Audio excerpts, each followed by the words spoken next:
Ngayong araw, samahan niyo ako para sa panibagong mini vlog. Ito pala ang maliit na lababo namin. Baka nagtataka kayo ha kung ba't may aircon sa aming lababo. Dahil po yung niririntahan namin ay sobrang liit lang, studio type lang po siya. Yes po, tama po yung narinig nyo, nagre-rent lang po kami. Manifesting na sana sa susunod sarili na naming bahay dahil ikatlong bahay na itong nilipatan namin. Ang hirap dito yung palipat-lipat ka dahil wala kang sariling bahay, nagre-rent ka lang. Kaya sana sa susunod na lipat namin, sariling bahay na namin. Pasensya nga pala, sobrang kalat dahil i-arrange ko pa yung cabinet namin. Ililipat ko kasi sila ng Fiesto. Kaya sobrang kalat pa talaga. At yan, pinagpalit ko yung dalawang yan sa pesto nila.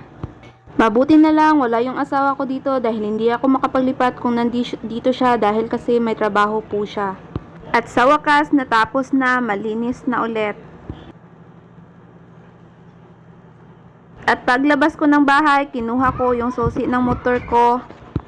At yung pinaandar ko na sana, nagtataka ako ba't hindi siya umaandar kahit anong pindot-pindot ko, hindi talaga siya umaandar. Yun pala, kinuha pala ng asawa ko yung battery. Akala ko talaga may sira yung motor ko. Yun pala, kinuha niya yung battery ko dahil nilipat niya sa kanyang motor. At mabuti na lang dumating siya pagkatapos kong maglinis. At sinabihan ko siya na ilipat muna yung battery ko sa motor ko dahil pupunta ako sa palengke dahil bibili ako ng mauulam namin. At pagdating ko sa palengke, bangos na lang ang binili ko. Dahil masarap to sa prito at sa sinabaw. Kasi yung mga anak ko mahilig talaga basta sinabaw na ulam, marami silang makakain. Bumili nga pala ako nito, nakalimutan ko kung anong tawag nito. Ano nga po palang tawag nito? Paki-comment na lang po kung anong tawag nito, nakalimutan ko kasi. Pero super sarap nito, pagdating sa bahay, kinain ko agad.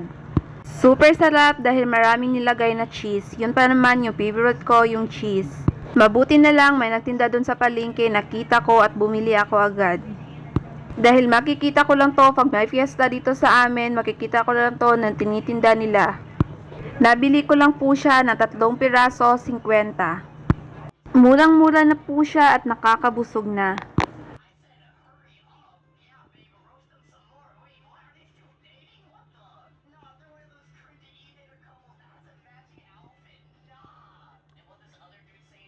At pagkatapos, nilinisan ko agad yung isda na binili ko sa palengke. Isang malaking bangus na lang po yung binili ko dahil 4 lang naman kaming pakakakain.